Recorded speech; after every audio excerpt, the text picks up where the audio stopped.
Salut Julien. Salut Samir. Salut à toi qui nous écoutes et bienvenue dans ce nouvel épisode de la systémique du bonheur. Aujourd'hui, on te vient avec un tout nouveau sujet. Est-ce que tu préfères pleurer dans une Ferrari qu'en Clio? Et ouais, c'est un sujet qui est important et on va voir en quoi finalement ce concept de matérialisme peut avoir un impact sur ton bonheur au quotidien et remettre un petit peu d'ordre par rapport à tout ça. Parce qu'on vit quand même dans une société où le matérialisme est grandement validé, valorisé. On nous pousse justement à posséder un maximum de choses. Alors qu'en fait, peut-être que le grand gourou Skippy avait raison en nous disant que tout ce que tu possèdes est un poids qui pèse sur ton âme et qui te fait souffrir. Donne-nous ton argent et tes biens. Tu verras comment tu te sentiras vachement plus léger. C'est ça. Nous, on saura on saura quoi faire de cet argent de façon positive. Exactement. Alors, si tu veux, notre adresse PayPal est... On prend aussi les bitcoins, hein, si jamais. L'Ethereum, tout ça, on prend, pas de problème. On est équipé. Alors peut-être justement, Julien, ce sujet-là, on va l'explorer de façon philosophique, d'un point de vue philosophique, mais aussi d'un point de vue psychologique. Il y a la philosophie et la psychologie. De toute manière, les deux disciplines sont entremêlées. Et complètement. Comme tu dis, Julien, la première chose dont on parle, c'est le matérialisme, en fait. Et qu'est-ce que le matérialisme, Julien? Eh ben, c'est le fait que posséder, avoir en sa possession des biens, des voitures, des appartements, des téléphones portables, des ordinateurs, plein de fringues, peu importe. En fait, c'est le fait de la notion de possession et de se dire que finalement, si on possède quelque chose, bah, c'est que déjà on a un niveau de réussite qui est quand même pas mal plus important. Et puis surtout, un niveau de bonheur qui est beaucoup plus important aussi. Parce que souvent, on va faire la comparaison entre la personne qui va être au RSA ou au bien-être social, par exemple ici au Québec, et une personne qui va vivre dans un manoir avec 3 Ferrari dans le garage, 2 Lamborghini, qui a 3 appartements à Miami, aux Bahamas, et puis je sais pas moi, dans les îles X ou Y. Et du coup, on a tendance à vraiment faire ce raccourci entre les deux. Mais bon, les aristos sont pas moins malheureux que finalement des personnes lambda qui travaillent au niveau du SMIC, du revenu minimum, et sont pas nécessairement plus heureux non plus, finalement, que la moyenne. Donc, de remettre un petit peu de clarté là-dessus, ça fera pas mal. Exactement. Et c'est vrai que la philosophie matérialiste à notre époque, c'est une philosophie qui a pris de plus en plus de place. Et malheureusement qui a poussé à beaucoup de dérives, notamment à une perte de ce qui est réellement essentiel dans la vie, une perte des valeurs également sur beaucoup d'aspects, parce que le matériel est mis en avant beaucoup plus haut en fait que les relations sociales, que l'entraide, que la contribution en tout cas en société, comme idéal en fait de bonheur. Et juste peut-être dans un premier temps, d'un point de vue philosophique, en fait, il y a beaucoup de penseurs comme Aristote, comme Épicure, ou même encore comme Marc Aurèle et Sénèque qu'on connaît, parce que c'est des philosophes stoïciens, qui ont abordé ce sujet-là du matérialisme en nous expliquant que le vrai bonheur ne réside pas dans les objets ou dans la possession, mais dans la vertu, l'équilibre, la paix intérieure, nos valeurs et notre relation à nous-mêmes et avec les autres. Ouais. Donc, dans l'ensemble, en tout cas, de la philosophie, une grosse partie de la philosophie, il y a cette idée-là qui a été débattue. Et très souvent, ce qui revenait, c'est qu'en fait, le bonheur, il est pas dans le matériel, même si effectivement, ça peut aider effectivement à enlever certaines charges, comme par exemple ne plus penser aux factures, ne plus penser justement à tous les problèmes liés à la finance. Mais le problème, c'est que la finance, c'est un aspect parmi d'autres. Il y en a plein des aspects dans nos vies. Et l'argent, c'est un aspect parmi plein d'autres. Et si on va mettre le focus sur l'argent, sur les possessions, malheureusement, qu'est-ce qu'on fait? On va négliger tous les autres aspects, tels que nos valeurs, comment on peut faire pour être aligné avec soi-même, le fait d'être aligné ne serait-ce qu'avec nos valeurs, nos vertus, nos besoins identitaires, tout ça, on va revenir dessus. Et en fait, c'est plutôt ces choses-là qui vont venir avoir un impact durable sur notre bonheur, plutôt que l'argent et le fait, certes, d'avoir tout ce qu'on veut, tout ce qu'on désire, mais à côté de mettre de côté toutes ces choses qui sont prioritaires et importantes, bah en fait, c'est que on va combler quelque chose, mais malheureusement, ce vide sera toujours là. Ça va être un gouffre sans fin. Ouais, tout à fait. Et ça, c'est vraiment un point qui est important de garder en tête parce que si on va peut-être tout de suite du côté de la psychologie, en fait, il y a un phénomène qu'on appelle le tapis roulant hédonique, qui est en fait une réalité objective dont on parle assez souvent d'ailleurs. Ça vient faire référence à cet aspect qu'on finit par s'habituer à tout. Et en fait, en gros, ce que ça nous dit, eh bien, c'est que quand on va avoir quelque chose qui va répondre à la question du plaisir, du bonheur, de l'hédonisme, on va en reparler, et qu'il y a un événement spécifique qui se produit, eh bien, en fait, on se rend compte que, malgré tout, eh ben, ça change pas la donne. En gros, ce que la psychologie nous dit, c'est que, quels que soient les événements qui se produisent, l'individu a tendance à revenir à un niveau de bonheur relativement stable, malgré les événements. Donc, en gros, quand tu as une très bonne nouvelle qui arrive, tu as un plus de bonheur qui se produit à l'instant T, mais que réparti sur la durée, et finalement au bout de quelques jours ou quelques semaines et parfois même plus court que ça, eh bien tu reviens à ton niveau basal de bonheur.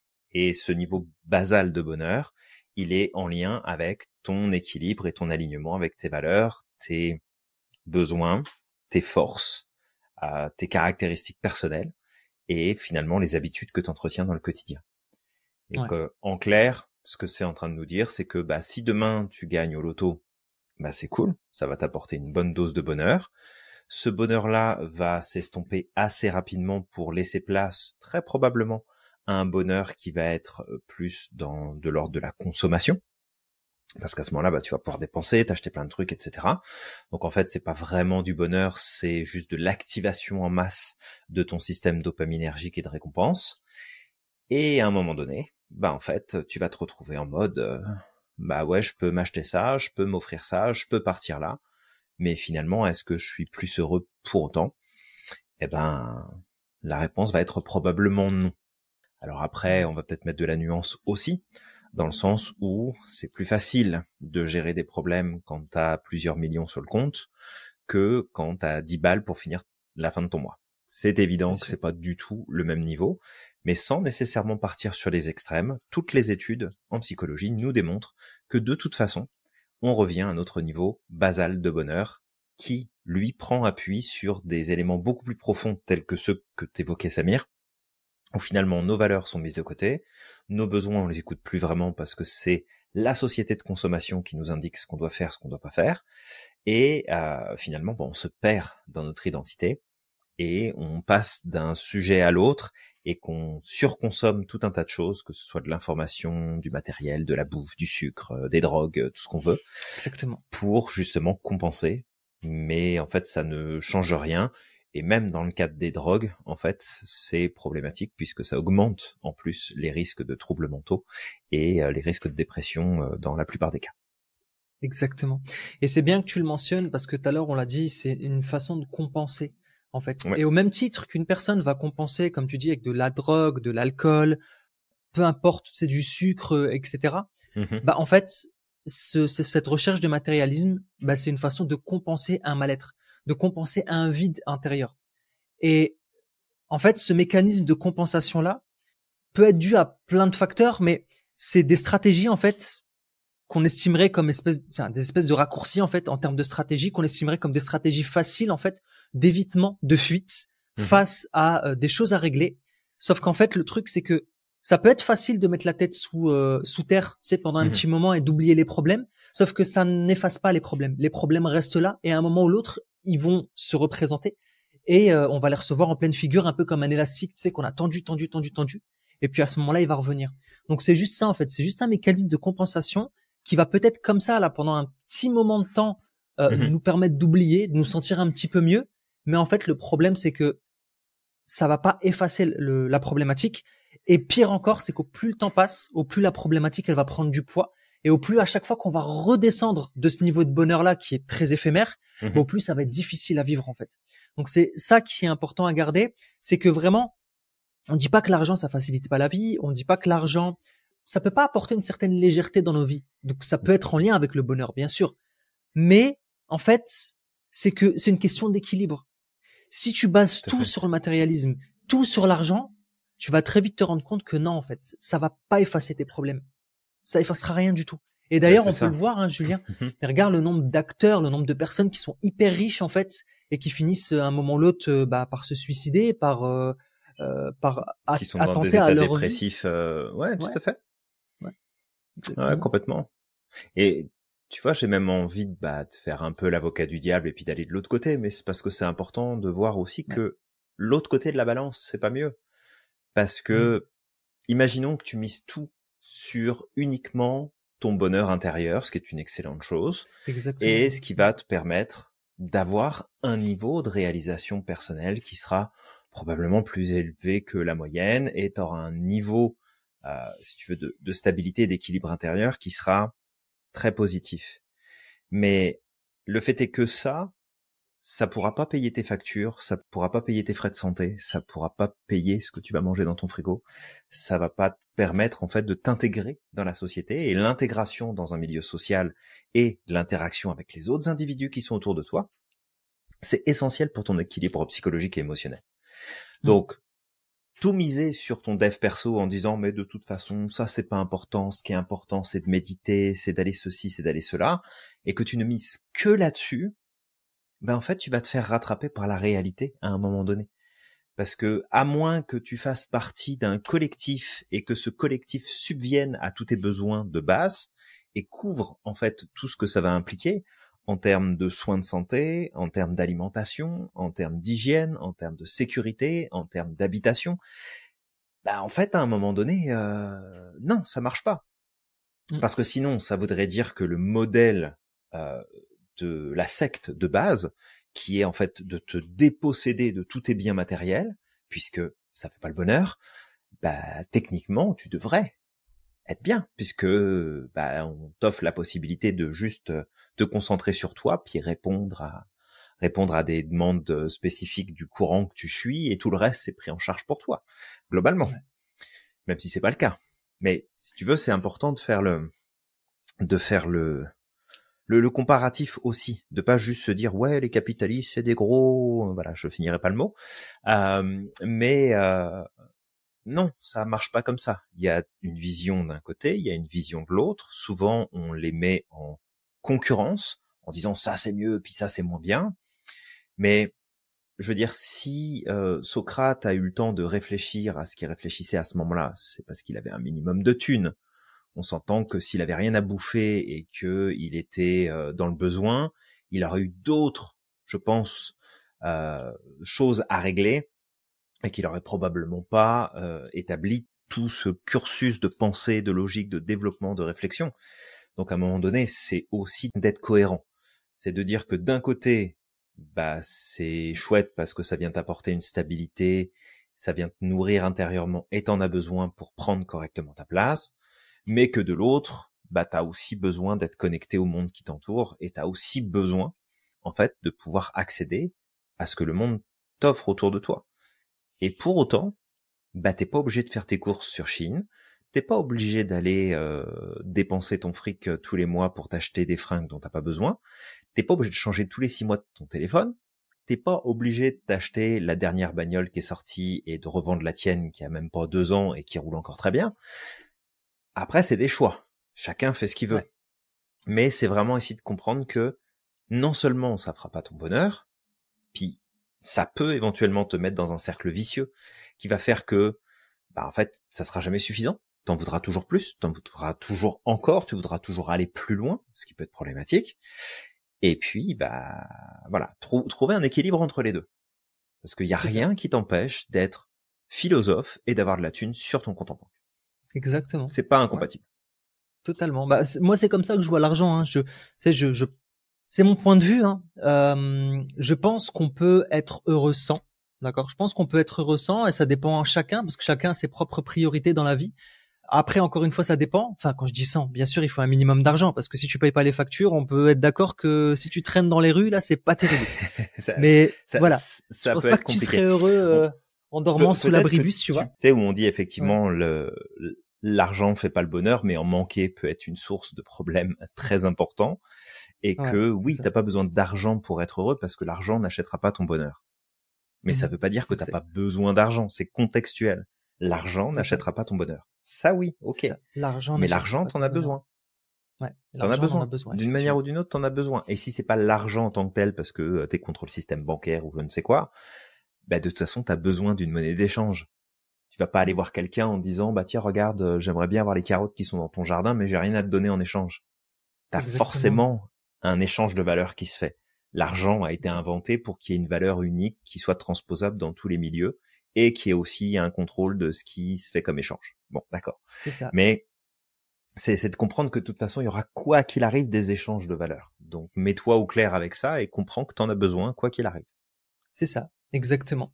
Et c'est vrai que pour les personnes là qui crachent sur l'argent, parce qu'il y en a qui sont constamment en train de cracher sur les riches et sur l'argent, bah en Mhm, fait l'argent, elle te permet aussi de faire énormément de bonnes choses. C'est aussi ça qu'il faut garder à l'esprit. mhm, Il y a beaucoup de gens qui font ce raccourci-là de tous les riches sont des pourris, mais je suis sûr et certain que ces personnes-là lisent des bouquins, ils lisent des livres, potentiellement ils aiment bien certains créateurs, ils aiment bien certains tu sais, réalisateurs ou autres, parce que ces personnes-là vont véhiculer des valeurs. Bah en fait ces personnes qui sont là, qui véhiculent des valeurs, qui inspirent des personnes, qui aident les autres, bah ils le mhm. font aussi et ils gagnent de l'argent et ils gagnent Oui. des millions potentiellement ou des Oui, et milliers et des puis milliers. regarde, celui qui va mettre ou celle qui met un post sur Facebook ou sur LinkedIn en disant que les riches sont tous des pourris, il est en train de Ouais, regarder un épisode sur son iPad dernière génération sur Netflix, il c'est regarde ça, quelle heure il est sur son Apple Watch, et il est en train d'écrire son post avec son dernier iPhone 16 Pro. c'est ça, c'est ça. Ça fait qu'à un moment donné, c'est comme, à un moment donné, juste remets un petit peu de cohérence dans ce que tu Exactement. dis, dans ce que tu fais, tu verras que ta vie se portera beaucoup mieux avec un petit peu plus de cohérence. C'est Tu vois, ça, ça fait pas de mal. exactement. Ça fait pas de mal, ouais. Et c'est important parce que justement, Julien, on en a déjà parlé, mais ça, c'est une croyance. Et ça, c'est des croyances sur lesquelles il faut travailler, nos croyances en lien avec l'argent. Parce que si Oui. déjà tu pars avec des idées que l'argent c'est sale, Argent pour le que bébé. argent pour bébé, et c'est exactement. Moi, j'ai besoin d'argent pour bébé. Et Envoyez-vous donc, donc à 1, 2, 3 Samir. parce que ça coûte cher les couches, hein, je peux le dire. Ah, ça Donc coûte une blinde, c'est clair. ce que je te disais, c'est que justement, je ne sais plus où j'en étais avec tes conneries, Julien. Désolé, Qu'est-ce excuse-moi. que je disais? Qu'est-ce que je disais? Je me tais, je ne dis plus C'est ok, c'est pas grave. rien. Vas-y. Et donc, du coup, on va peut-être encore aller un peu plus loin par rapport à tout ça. C'est que, en fait, l'argent, faut le voir comme un serviteur. Voilà, parce que c'est ça en fait. C'est vrai que c'est une phrase qui m'avait beaucoup marqué. L'argent est un bon serviteur, mais un mauvais maître. Mhm, Et c'est un peu comme ça qu'il faut le voir. Faut pas avoir l'argent dans son cœur, faut l'avoir dans sa main. L'argent, tu peux faire énormément de choses positives avec. Tu peux aider les autres, tu peux changer le monde avec, de façon mhm, très positive. Maintenant, le truc, c'est que même si ça va te faciliter certaines choses dans ta vie, bah en fait, il y a des choses qui sont prioritaires. oui. Si tu veux à 100% pouvoir profiter de ton argent et que ce soit une plus-value ou un plus dans ta vie, dans ton niveau Mhm, de bonheur, bah, il faut déjà mettre des choses en priorité. Les premières choses, bah, c'est ce qui nous vient encore une fois de la philosophie stoïcienne, bah, ça va être de travailler sur ses valeurs, d'être en accord avec ses valeurs, mhm, sur les relations vis-à-vis de nous-mêmes et vis-à-vis des autres. D'ailleurs, l'un des principaux problèmes qui est en lien avec ce problème lié au matérialisme, en mhm, pensant que le matérialisme va nous rendre heureux, bah, c'est l'estime de soi.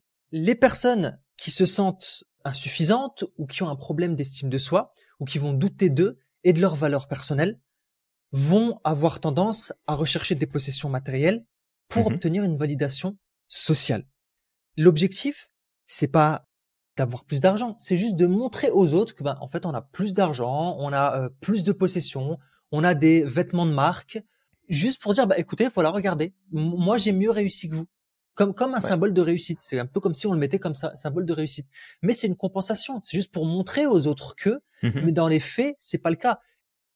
Oui, ben en fait, Alors, ce que tu viens de dire, ça fait un peu plus écho, mais c'est ce que tu disais aussi juste avant, qui me faisait, moi, penser, tu sais, à ces fameux rappeurs qui vont cracher sur la société et qui te disent que de toute façon, faut sortir du système, que c'est pourri, que machin, que truc, et qui, en fait, sont habillés de la tête aux pieds avec que de la marque, qui ont la Rolex au poignet, qui ont des chaînes en or qui sont absolument de partout.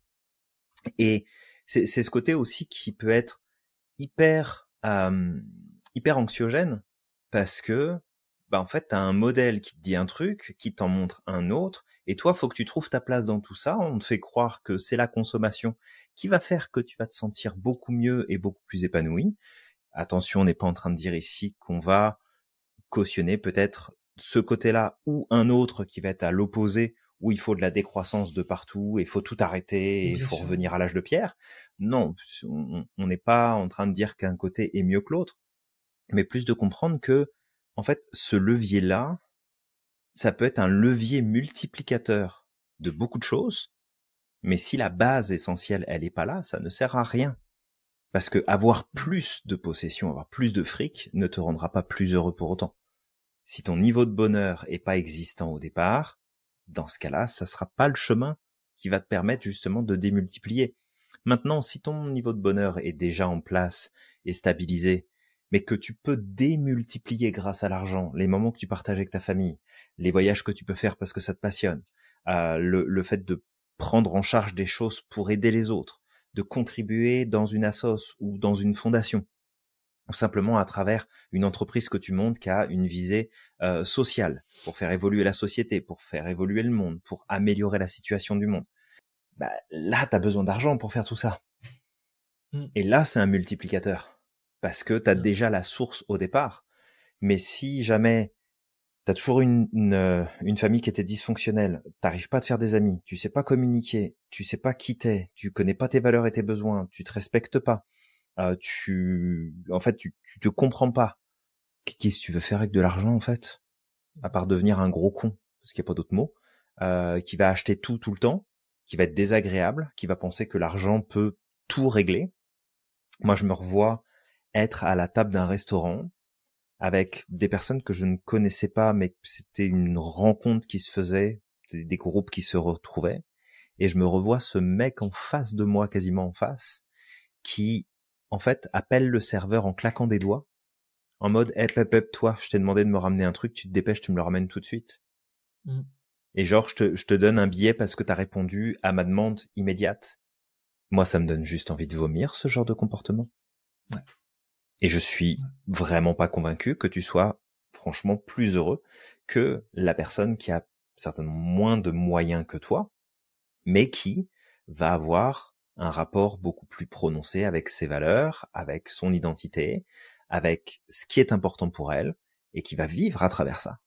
Donc vraiment, c'est un petit peu ce piège dans lequel on peut se prendre aussi si on fait pas attention à ce que la société nous renvoie comme image, ce que les médias nous envoient comme image, ce que la culture, de manière générale, nous invite à valider comme étant quelque chose de positif. Ouais, ça, je trouve que c'est un point important à garder à l'esprit. En tout cas, c'est vraiment que, en fait, l'argent, ça va être secondaire. Le bonheur, ça va être, ça va être en lien avec pas mal de paramètres, mais qui sont plus intérieurs à nous. D'accord? On va y revenir juste après, Julien. On va travailler, on va en parler. Et en fait, si tu respectes ces paramètres-là, que derrière, en fait, t'as un niveau de richesse qui va être beaucoup plus élevé que la majeure partie des gens, que, tu sais, voilà, que financièrement, t'es suffisamment à l'aise, bah, à ce moment-là, l'argent va être comme un booster de bonheur.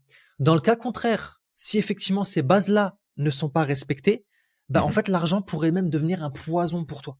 Parce que tu vas tomber dans des mécanismes de j'en veux toujours plus, et en fait, ça va être un puits sans fond parce que tu vas être constamment dans l'insatisfaction. C'est surtout ça qu'on veut amener comme idée. Vraiment, tu sais, les personnes qui vont cracher sur l'argent, c'est des personnes qui vont devoir travailler sur cette croyance. Ils ont des croyances limitantes vis-à-vis de en rapport avec l'argent. Peut-être qu'on leur a répété constamment que l'argent c'est sale, que l'argent c'est mauvais, que l'argent c'est le mal par excellence. C'est faux parce que comme tu dis Julien, en fait, l'argent ça existe depuis la nuit des temps. Autrefois c'était différent, c'était une autre monnaie d'échange. Si tu vas chez les Mayas, bah ils utilisaient des noix, je crois. C'était des noix ou des noisettes justement comme monnaie d'échange. Si tu retournes un peu plus loin, il y avait le troc. C'est-à-dire que les gens, bah tiens, moi je te donne du riz, toi tu me donnes telle chose parce que j'ai besoin de ça. C'était moins le truc avec le troc, c'est que c'était moins pratique parce qu'encore une fois, bah quand tu vas voir quelqu'un et que tu lui dis bah écoute, moi je te donne ça, mais toi tu me donnes ça en retour, il faut que la personne soit intéressée par l'objet ou par la monnaie d'échange que tu lui donnes. Là, l'argent, le Ouais, tout point à fait. positif, c'est qu'au moins ça a standardisé. En fait, il y a une monnaie Ouais, d'échange tout à et fait. puis c'est tout. C'est pour tout le monde la même chose.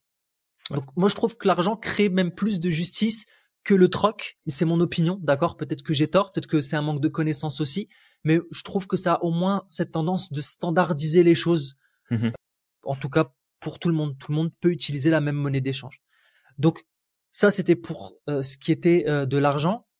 On a parlé de plusieurs choses, même si on part un peu dans tous les sens, Julien. On a parlé de l'insatisfaction chronique, le fait qu'en fait le problème c'est que au plus tu vas en avoir, si tu travailles pas sur les bases, bah au plus tu Ouais. vas en avoir, au plus tu vas en vouloir encore plus et au plus ça va créer de la, tu sais, j'allais dire du disappointment chez toi, de Mhm. la frustration chez De toi la et frustration, de la déception. Ouais, tout à de la fait. déception. Ouais. Et je suis sûr que tu l'as déjà expérimenté. Je suis sûr que toi qui nous écoutes, à un moment de ta vie, tu as désiré fort avoir un objet, peut-être une voiture, peut-être un téléphone portable, peut-être une montre, peut-être un objet, peu importe lequel. Mhm. Et tu sais, ça faisait des mois et des mois que tu étais dessus. Tu disais, punaise, il me le faut, je serais super content, tu vois, si je l'avais. Et quand tu l'as eu, en fait, au bout de 3 jours, c'est fini. Au bout de 3 jours, c'est comme, en fait, c'est un objet du quotidien comme les autres objets que tu as. Et Ouais. Bah, c'est c'est le fameux phénomène c'est d'adaptation c'est hédonique. le phénomène, ouais. Ouais. Mais vraiment, il y a deux choses sur lesquelles j'aurais envie d'insister ici. Bon, déjà, le process d'adaptation hédonique, faut bien comprendre que quand tu surstimules ton système dans le cerveau, tes voies hédoniques, donc en gros ton système de récompense, ton système dopaminergique, Dopaminergique. tout ce qui va t'apporter en fait du plaisir, de la satisfaction, du soulagement, tout ce qui va avoir une notion de plaisir. En fait, le truc c'est que à force d'activer ces voies hédoniques, bah tu les désensibilises. Ouais. Elles sont beaucoup moins sensibles, elles sont beaucoup moins stimulables. Et du coup, bah, tu reviens beaucoup plus vite à ton niveau de base de bonheur. Et le truc, c'est que la science qu'elle nous explique, c'est qu'on a un niveau de base de bonheur. Que si on ne travaille pas dessus, il va rester le même toute notre vie. Et bien entendu, notre enfance joue un rôle très important dans ce niveau de base. Maintenant, si tu travailles sur toi, et nous, c'est ce qu'on invite à faire le plus possible au travers de nos communications, nos contenus qu'on produit comme ce podcast ou les vidéos que tu peux retrouver sur YouTube, sur notre chaîne. D'ailleurs, si tu l'as pas encore fait, commente, like, partage, abonne-toi parce que c'est important pour que tu ne loupes rien et que tu puisses faire passer aussi le message autour de toi. Tu puisses Mais augmenter notre revenu, nos niveaux de revenus aussi. absolument, des pépettes, des Parce sous, on du gagne des flow, millions tout avec ça, ce tout ça. podcast, hein. Tu le sais, Julien. Exactement. Bah oui. Bah c'est bien pour ça qu'on va pouvoir partir 6 mois en Thaïlande, profiter avec des cocktails à la main sans plus rien branler de l'année. Non, si tu veux, c'est vraiment de comprendre que tu as un niveau de base. Ce niveau de base, il est en grande partie lié alors à ta génétique, parce qu'il y a une partie génétique qui rentre en jeu, mais il y a aussi tout ce que tu as vécu pendant ton enfance qui va faire que tu as un niveau qui est établi. Maintenant, si tu travailles sur toi, t'apprends à vraiment te connaître, pas les conneries que tu trouves dans plein de bouquins de dev perso qui servent à rien, mais vraiment que t'apprends en profondeur à te connaître, que tu comprends que t'es animé de certains critères, que ces critères, il faut que tu les respectes, que tu les valides, que tu les comprennes en profondeur pour pouvoir les utiliser comme il faut, que t'as des forces, que t'as des talents, que t'as des faiblesses aussi, que t'as des ombres en toi, bref, tout ce qui te compose. Plus tu vas apprendre à gérer ça et à comprendre ça, plus en fait tu vas pouvoir augmenter ton niveau de base de bonheur. Ce qui fait que plus ton niveau de base est important, plus après, encore une fois, tu peux te démultiplier avec des moyens matériels pour vivre encore plus de choses. Mais que quoi qu'il arrive, peu importe les moyens matériels auxquels tu as accès, tu retourneras toujours à ton niveau de base. Parce que la science et les études qui ont été faites ont démontré que les gagnants de la loterie ne sont pas plus heureux que les non-gagnants, et que les personnes qui ont des accidents dans leur vie ne sont pas plus malheureux que ceux qui n'en ont pas. Mm. Ça, c'est ce que nous démontrent les études. Puis elles sont unanimes sur la question. Alors c'est sûr que si tu as un accident compliqué, bah oui, ça va affecter ta vie. Bien sûr, si tu prends à titre individuel et des cas extrêmes, forcément, tu vas pouvoir faire mentir finalement ce qui ressort de ces études. Mais étalé sur une population, sur un nombre de personnes suffisamment important, et en plus sur des études dites longitudinales, donc ça veut dire qu'elles ont été faites sur la durée, bah en fait, peu importe les événements, qu'ils soient positifs ou négatifs, la personne finit toujours par revenir à son niveau basal de bonheur. Et que le seul moyen pour toi de le faire évoluer, c'est de travailler sur toi et ce qui se passe à l'intérieur de toi et ton rapport aux événements et aux situations et à ton histoire personnelle. Mais t'acheter 4 Ferrari ne te rendra pas plus heureux que si tu t'achètes un vélo demain. Ça ne changera strictement rien. Ça va répondre peut-être à un besoin matériel, à un désir, à un fantasme que tu as, mais tu vas perdre la valeur positive et la valeur de bonheur que t'as octroyé ce véhicule-là, peut-être pendant 3 semaines, peut-être pendant 6 mois, peut-être pendant 3 ans, peu importe. Mais à un moment donné, ça va s'arrêter. Au même titre que dans une relation, passé les 3 ans, et ben la chimie qui se produit entre toi et la personne avec qui t'es en amour va automatiquement réduire. Et que si les bonnes bases sont pas posées pendant ces 3 ans, faut pas s'étonner si ça capote après les 3 ans.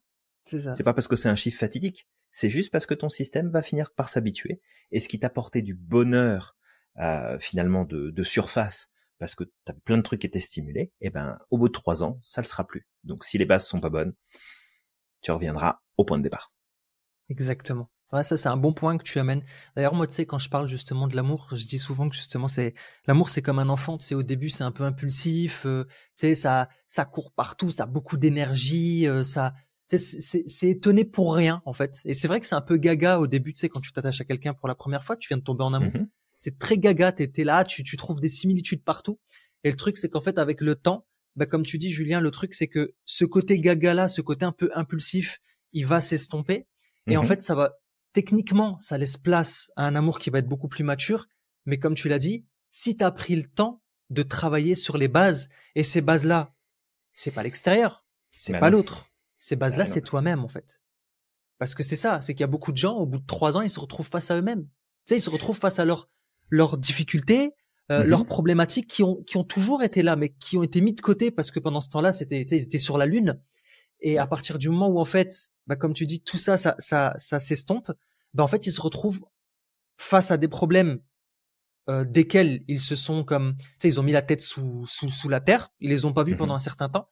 Et là, c'est comme, ah mince, ça pue la merde, en fait. Ça fait un petit moment que ça pue la merde, mais je le sentais plus. Et là, en fait, malheureusement, c'est là que tu as beaucoup de gens qui se séparent et ils se disent, je comprends pas, pourtant je l'aimais, mais en fait, c'est parce que ça ne suffit pas. Tu vas beaucoup retrouver ça chez des personnes qui vont se mettre en couple sur des critères qui sont matériels ou externes.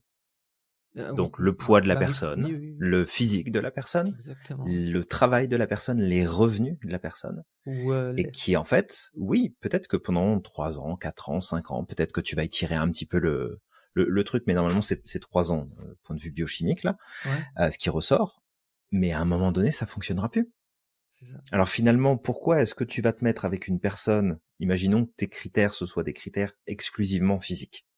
Donc il y a toi, ton appréciation du physique, parce que ça c'est une chose, donc ce que l'autre va déclencher chez toi en termes de désir physique, c'est important, mais il y a aussi, et ce qu'on oublie souvent, c'est le jugement intérieur de « ah ouais, mais si on me voit avec cette personne-là qui a ce physique-là, qu'est-ce qu'on va penser de moi ?» Donc il y a aussi cette partie-là. Mais si finalement tu as trouvé quelqu'un qui répond à tes canons de beauté et à tes critères extérieurs, dans ce cas-là, pourquoi tu restes pas avec elle? À moins que cette personne-là soit devenue un laidron en l'espace de 3 ans. Et dans ce cas-là, ça répond plus à tes critères. Mais bien souvent, les critères sont toujours applicables. Je veux dire, à moins que la personne ait pris 50 kilos ou qu'elle en ait perdu 50, ça dépend de tes critères de beauté. Mais à un moment donné, c'est de regarder la vérité en face, c'est de se dire, en fait, si je la croisais pour la première fois, cette personne, peut-être que je me dirais, je vais me mettre avec elle parce qu'elle répond à tous mes critères. Mais que si au bout de 3 ans, tu veux partir, c'est peut-être que c'est pas ces critères-là qu'il faut que tu utilises. Bah, c'est Parce ça. que le problème, c'est que tu vas passer de ça à repasser encore à autre chose, à repasser à encore à autre chose. Et c'est applicable pour les personnes qui vont se mettre exclusivement avec des personnes plus jeunes ou plus âgées. Il y a d'autres critères qui peuvent rentrer en ligne de compte. Attention, hein, je dis pas que les couples de personnes où il y en a un qui est beaucoup plus jeune ou l'autre qui est beaucoup plus vieux va être problématique. Ça se trouve, ça peut très très bien marcher. Mais ça dépend sur quoi tu t'appuies. Si c'est matériel ou externe, t'as toutes les chances que ça fonctionne plus à un moment donné.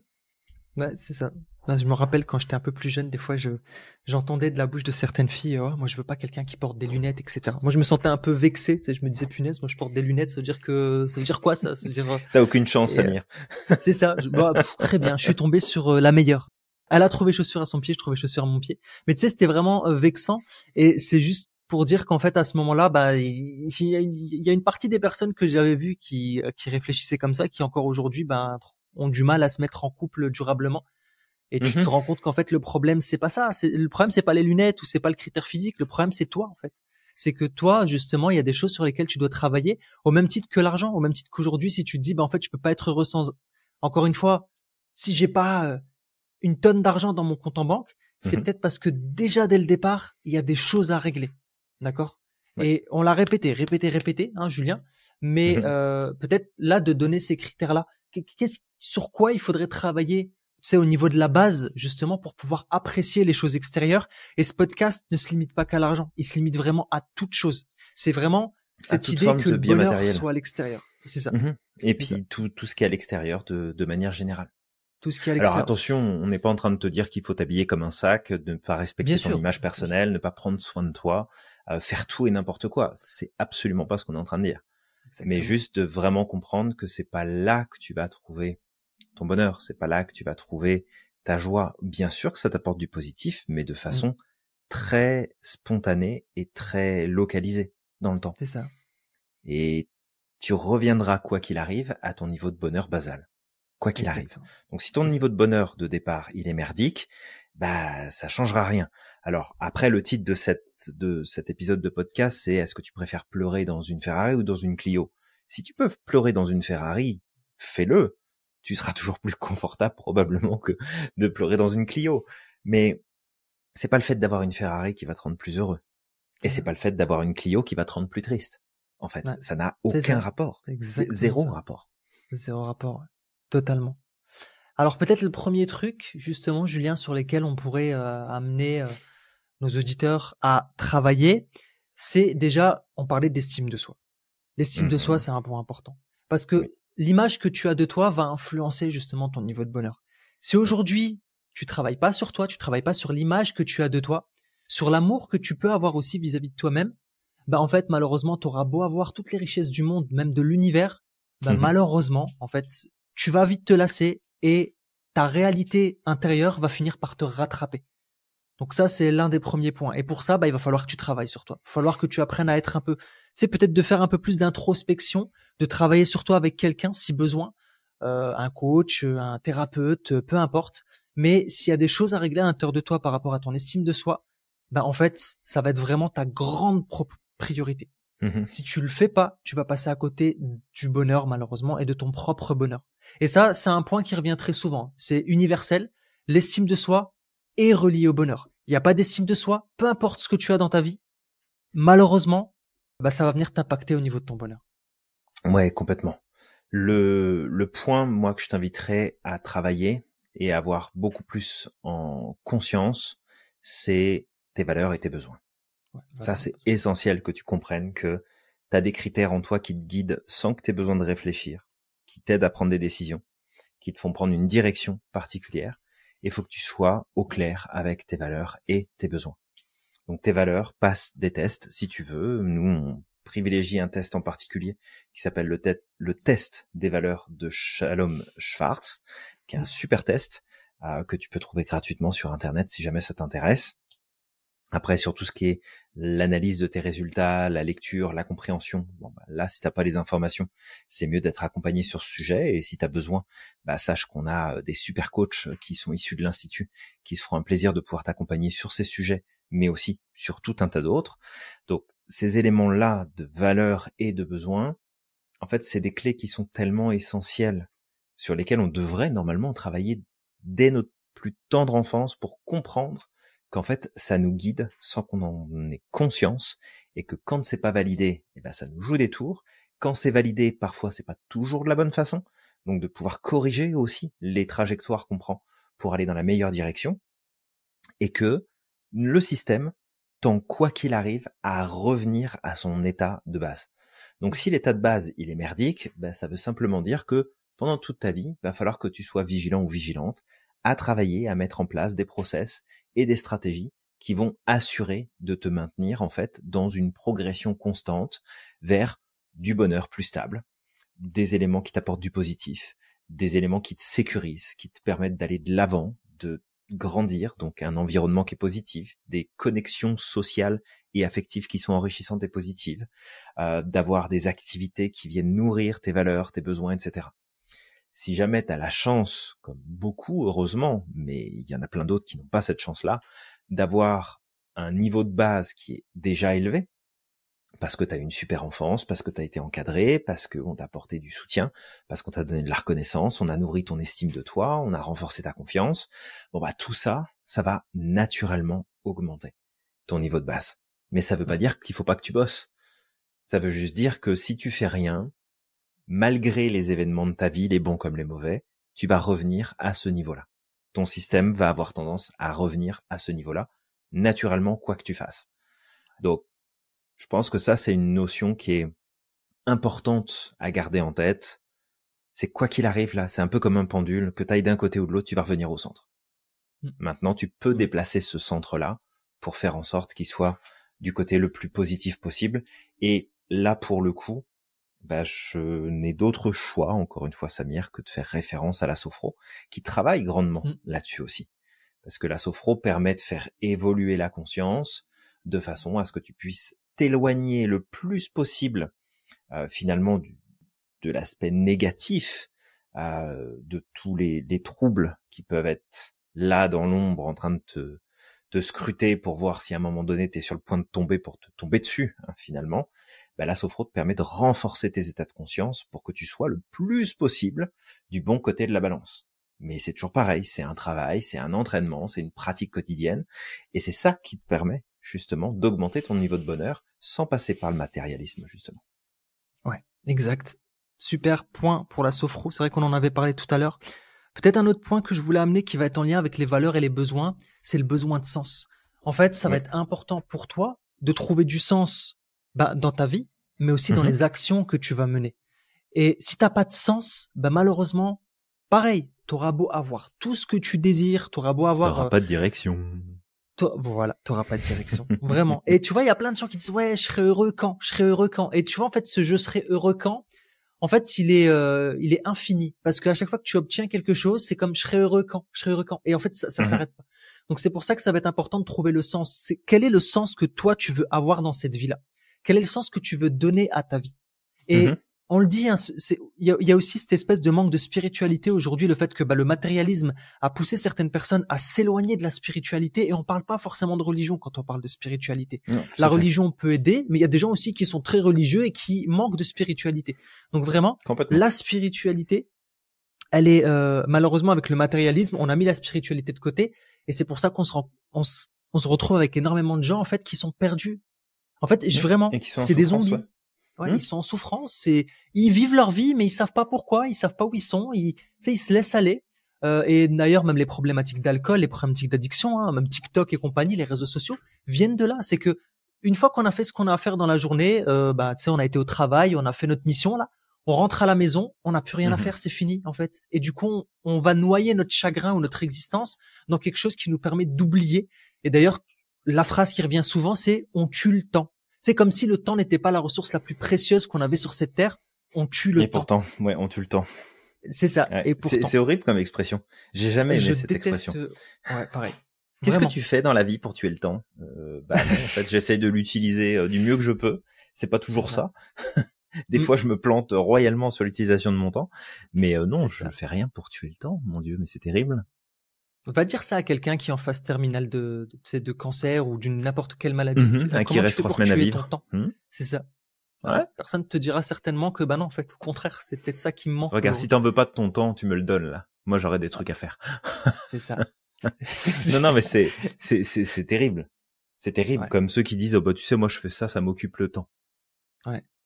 Bah, ok. Et vraiment, tu sais, quand je dis ça, quand je fais cette réflexion, c'est pas tant un jugement parce que chacun fait ce qu'il veut, mais c'est plus que ça vient me chercher dans mes critères personnels et dans ma manière de percevoir les choses, où t'as pas connecté à quelque chose qui est suffisamment important pour toi, et quelque part j'en suis triste pour toi parce que bah tu cherches à savoir comment tu peux occuper ton temps. C'est horrible. Ouais.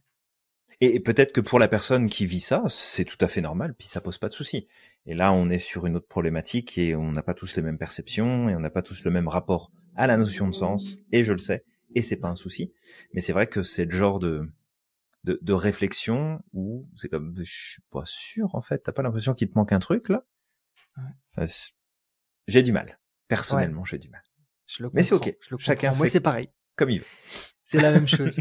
Peut-être juste comme ça pour trouver pour travailler sur ce besoin de sens-là, bah, ça peut passer par un cheminement personnel, de faire plein de choses, d'aller à la rencontre des autres, de créer du lien avec les autres, de travailler dans je sais pas, essayer de faire du bénévolat, tu sais, de faire des choses qui sont utiles pour toi et qui viennent t'impacter profondément. Peut-être essayer de sonder un petit peu tes émotions, ce qui est important pour toi réellement dans la vie. Si par exemple pour toi ce qui est important c'est la gentillesse, c'est le bien-être des autres, c'est d'aider les autres, ben peut-être essaye de faire des actions en lien avec tout ça. Et c'est ça qui va peut-être t'aider justement à trouver ce besoin de sens, déjà de répondre à un besoin direct, et aussi de trouver ce qui est important pour toi. Deuxième point, c'est que tout à l'heure Julien tu l'as dit, les valeurs et les besoins. Les valeurs et les besoins peuvent t'aider à trouver le sens que tu veux donner à la vie, parce que en fait ça va être intimement lié à ce qui est important pour toi. Donc ça peut être un point aussi, justement, en travaillant sur quelles sont les valeurs prioritaires chez toi, quels sont les besoins prioritaires chez toi. Et le dernier point, peut-être de travailler avec quelqu'un si tu as besoin d'aller beaucoup plus vite, parce que c'est ça aussi, c'est que la vie, c'est un cheminement, mais quand tu as quelqu'un à côté qui a déjà fait soit le chemin ou qui a les outils pour pouvoir t'aider, lui, au moins, il va t'aider à prendre un raccourci. Et là, ça va être beaucoup plus rapide. Et c'est ce qu'on disait, le temps, c'est ce qui manque. En fait, en travaillant avec quelqu'un, tu sais, des fois, j'entendais des gens, alors pas aujourd'hui, mais avant j'entendais beaucoup de gens qui disaient ouais mais pourquoi je vais payer un coach $80 ou $120 moi pour pouvoir avancer alors que je peux lire des livres de développement personnel, je peux faire des trucs. C'est vrai que tu peux faire le chemin tout seul, c'est totalement possible. C'est mais faisable, sache que tout le temps que tu vas gagner, c'est de l'argent aussi en fait. C'est ça. Ouais. Mais après c'est là aussi où tu vois que le coaching, si jamais toi qui nous écoutes, tu t'intéresses à ce métier-là, que t'envisages de te reconvertir, sache qu'on a tout un programme qui est en train de se remettre à jour et qui va être publié très prochainement, qui t'accompagne justement à réussir ta reconversion dans ce métier-là et à t'apporter tous les outils et les connaissances profondes dont tu as besoin pour être efficace dans ce métier-là, et du coup prendre ta place, être reconnu, avoir des clients, être payé, etc., etc. Mais c'est là aussi de comprendre que ces dynamiques-là, c'est pas des dynamiques sur une notion de besoin, mais c'est plus une notion d'envie. Parce que quand tu vas payer, et encore, tu sais, t'es gentil là quand tu dis que c'est 80, 100, 120, ça peut aller plus haut. En fait, ça peut aller beaucoup plus haut. Largement. Et en fait, c'est pas le problème que ça aille beaucoup plus haut et que tu payes 2, 3, 4, 5 000 balles pour être coaché par quelqu'un. C'est que derrière, en fait, c'est à quoi tu réponds. Parce que si tu peux ressortir d'une séance de coaching qui va te coûter 500 balles, avec ne serait-ce que le moyen d'améliorer de 1% ta vie tous les jours, mais en fait, ton investissement, il est remboursé fois 10 000, en fait, sur le reste de ta vie. Donc, c'est pas ça qui est important. Mais tu vois, quand tu dis travailler sur toutes ces notions-là, en fait, on le met en opposition, comparaison. En fait, on parle d'hédonisme, mais ce qu'on t'invite à faire, nous, et ce que le stoïcisme nous invite à faire, c'est ce qu'on appelle de cultiver le démonisme. D'accord ? Ça parle pas de démon, hein. Attention. Ouais, c'est ce que je me disais, là, démonisme, de quoi on parle ? Non, tu vas pas aller faire des messes noires et puis invoquer Belzébuth, hein, c'est pas le but. Mais non, cultiver le démonisme, c'est vraiment faire en sorte de te concentrer sur la réalisation de toi-même et du sens de la vie. Trouver des activités qui répondent à ces objectifs-là. et qui vont t'amener une satisfaction beaucoup plus profonde que te concentrer sur des plaisirs qui vont être éphémères. Par exemple, développer des relations positives, pratiquer la régulation émotionnelle pour reprendre la maîtrise de tes émotions et puis les laisser décider à ta place. Pratiquer la méditation de pleine conscience, la sophrologie par exemple, peut être un super outil. Faire des activités qui sont vraiment significatives, plutôt que de te mettre devant la télé et de regarder Hanouna et les conneries qui tournent autour de ça. Donc, c'est vraiment de te dire, je peux faire des choses qui ont plus de sens, je peux m'enrichir plus profondément, parce que tout ce merdier là, parce que je te parle d'Hanouna, mais on peut parler de plein d'autres émissions qui servent strictement à rien. Tout ça, en fait, on s'en rend pas compte parce que c'est du divertissement, donc ça vient te stimuler et t'apporter un semblant de plaisir. Sauf que tu prends beaucoup moins de plaisir après 250 épisodes de Touche pas à mon poste que après le premier qui t'a peut-être fait sourire un petit peu au départ. Donc, le truc, c'est que tout ça, en fait, ça contribue à entretenir ton malheur. Ça contribue à entretenir, en fait, des habitudes qui t'amènent dans l'insatisfaction, comme tu disais, Samir, et qui, en plus, comme t'es frustré de plus avoir tes pics de dopamine, comme t'es frustré de plus prendre du plaisir à ce que tu fais, tu vas en chercher plus, tu vas chercher de la variété, tu vas chercher à aller plus loin, et c'est pas pour rien quand on regarde un petit peu l'évolution de ce qui se passe dans le cinéma ou la télé. On se retrouve avec des films qui sont de plus en plus violents, de plus en plus intenses. On se retrouve avec des séries qui vont de plus en plus vite à être parues.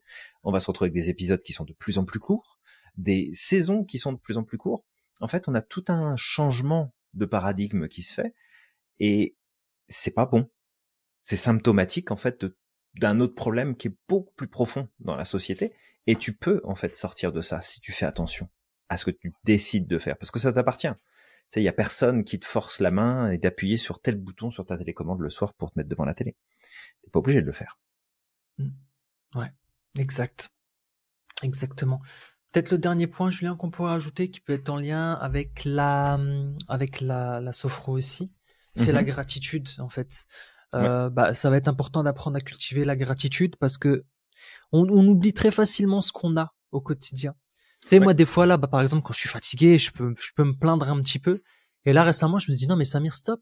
Tu sais, parce que j'étais fatigué, parce que il y a eu beaucoup de changements, là, récemment dans ma vie.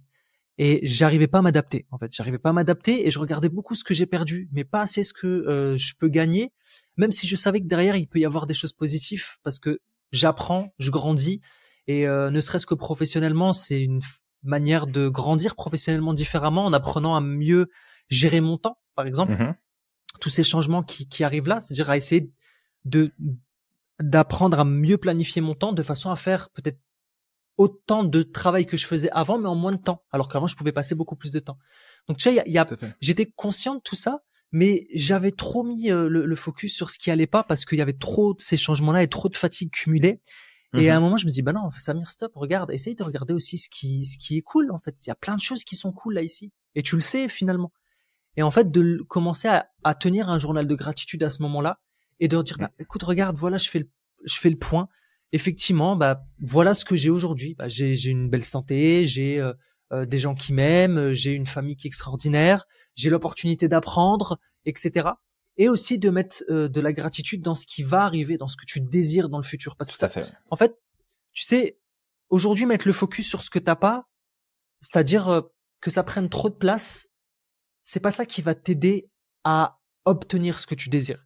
Ça va venir te frustrer, ça va venir vider ta batterie émotionnelle, ta batterie énergétique, tu sais, ta batterie en termes d'énergie.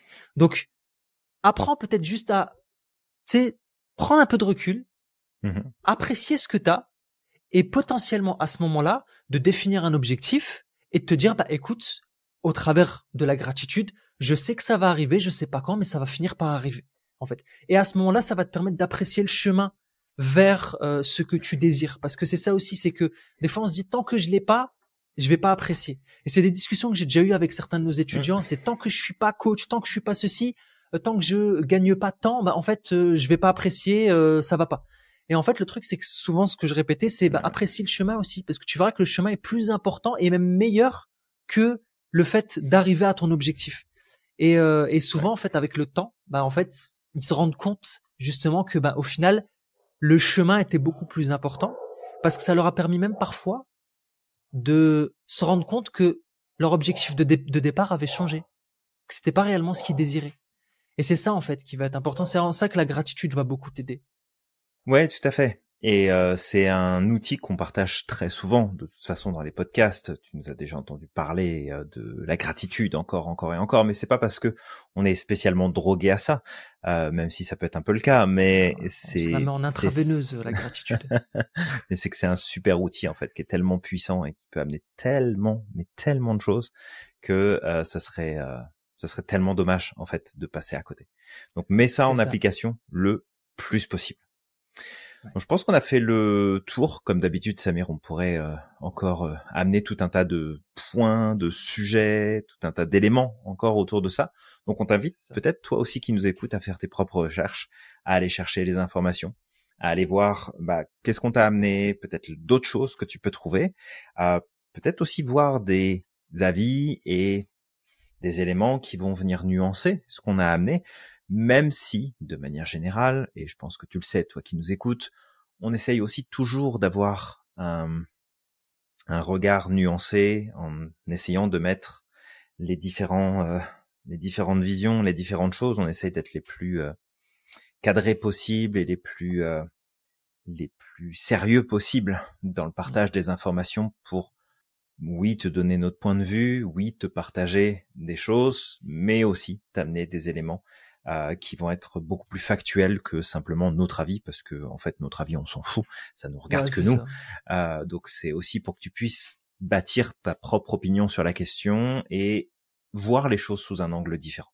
Parce que c'est tellement enrichissant et tellement important d'être capable de voir les choses sous un angle différent, pas pour adopter la vision de quelqu'un d'autre, mais juste pour voir les nuances et les zones de gris qu'on évite bien souvent parce que c'est plus facile de penser en noir et en blanc et de prendre une position ferme sur quelque chose, alors qu'en fait, plus t'as d'options disponibles, plus t'as de chances de réussir. Donc, élargis ton champ d'investigation et t'appliqueras comme ça un des présupposés clés de la PNL pour que tu puisses avoir plus de chances de réussir ce que tu veux accomplir. Exactement. Bon, toi qui nous écoutes, j'espère que tu as apprécié ce podcast et le sujet qu'on a essayé d'amener. On et est puis un peu sinon, parti tu dans vas tous te les faire sens. empapaouter chez les Grecs. Voilà, t'as le droit de pas aimer, et puis et je t'invite à l'écouter, le fameux épisode va te faire empapaouter chez les Grecs. Qui doit faire partie, je pense, des premiers 50 épisodes. Je pense dans la première partie, très probablement. Exact.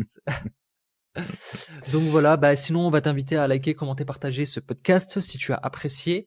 Si tu as envie de te former à l'Institut, comme tu l'as déjà évoqué Julien, contacte-nous, on va arriver avec plein de nouvelles choses. On va pas spoiler Julien.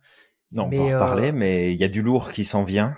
Et très lourd. Ouais. On va clairement, déjà qu'on poussait le game plus haut, là on va le pousser encore plus loin, puisque tu vas avoir accès à de l'enseignement type universitaire qui va sortir. Ça va vraiment chercher très loin. Pas pour complexifier, mais au contraire pour te rendre encore plus efficace dans tes interventions et faire une vraie différence auprès de tes clients, et donc pouvoir facturer en conséquent et pérenniser ton activité parce que tu auras des super résultats, parce que tu gagneras bien ta vie, parce que tu feras une vraie différence et que tu vas t'éclater à faire une job qui aura du sens pour toi au quotidien. Exactement. Et le truc aussi, alors même si j'en dis pas plus, Julien, c'est que ça va être ouvert, en tout cas, ce qu'on va apporter, même à des personnes qui sont déjà formées. Parce que c'est aussi ça parfois, des fois il y a des personnes qui disent ouais mais je suis déjà formé. Même si tu es déjà formé, crois-moi, suis-nous parce que tu vas vraiment adorer. Ouais. Tu vas vraiment pouvoir compléter ton approche de coaching et passer au niveau pas supérieur mais supra extrême, je sais pas ce qu'on pourra dire, Julien. Intergalactique. C'est ça. Tu vas devenir une supernova, une supernova du coaching. Mais et après de bien comprendre que quand on dit ça, parce que si c'est la première fois que tu nous entends, on n'est pas en train de se péter les bretelles là. C'est juste qu'on passe énormément de temps à aller chercher de l'information, à aller remettre en question ce qu'on enseigne déjà, ce qu'on sait déjà. On va investir beaucoup aussi de nos revenus avec Samir pour aller chercher, pour apprendre encore plus de choses, pour se rapprocher d'experts, pour se rapprocher des dernières connaissances qui ont été mises à jour, des dernières recherches qui ont été faites. Donc on est vraiment des passionnés de nos sujets. de l'apprentissage et on veut vraiment rendre ça accessible. Donc oui, tout ça, ça a un coût, bien évidemment, mais on veut aussi se démarquer des autres centres qui enseignent exactement la même chose depuis les 15, 20, 30 dernières années et qui n'ont pas bougé d'un iota parce que finalement c'est comme ça qu'on fait, puis c'est facile, puis c'est simple, puis ils connaissent et puis leurs supports sont déjà faits, puis ok, c'est bien, c'est un mode de fonctionnement, mais c'est comme ça que l'école fonctionne depuis très longtemps, même s'il y a plein de changements qui ont été faits. En vrai, il n'y a pas eu de changement structurel tant que ça. Et on voit ce que ça donne aujourd'hui. Donc, nous, on veut pas rentrer dans ce processus-là. On fait pas ce qu'on fait pour se reposer sur nos lauriers, mais on fait ce qu'on fait parce qu'on veut amener de l'excellence. Et l'excellence nécessite de la mise à jour. L'excellence nécessite de se remettre en question. L'excellence nécessite d'aller bosser encore plus, d'aller chercher encore plus. Donc, c'est sûr que nos programmes ne s'adresseront pas au commun du mortel et aux gens qui se disent, tiens, je vais suivre une formation d'une semaine, puis après je me lance. Parce que, clairement, t'es pas notre cible. Peut-être que tu le deviendras un jour quand tu te rendras compte que c'est pas avec ça que tu peux t'en sortir. Et pour ceux vraiment qui veulent exceller, qui veulent aller au bout des choses et qui veulent pousser plus loin, la porte est grande ouverte et clairement on est en train de vous préparer des trucs du feu de Dieu là. Vraiment. Vraiment, ça va faire une grosse différence. Donc voilà, Julien, écoute, moi je vais inviter nos auditeurs à croire au maximum en leur potentiel et de ne pas oublier d'être extraordinaire chaque jour. Et moi, de les inviter, de ne pas oublier non plus qu'ils sont magiques et qu'ils ont le pouvoir de réaliser absolument tout ce qu'ils souhaitent. Voilà. C'est ça. À très très vite. À tout vite.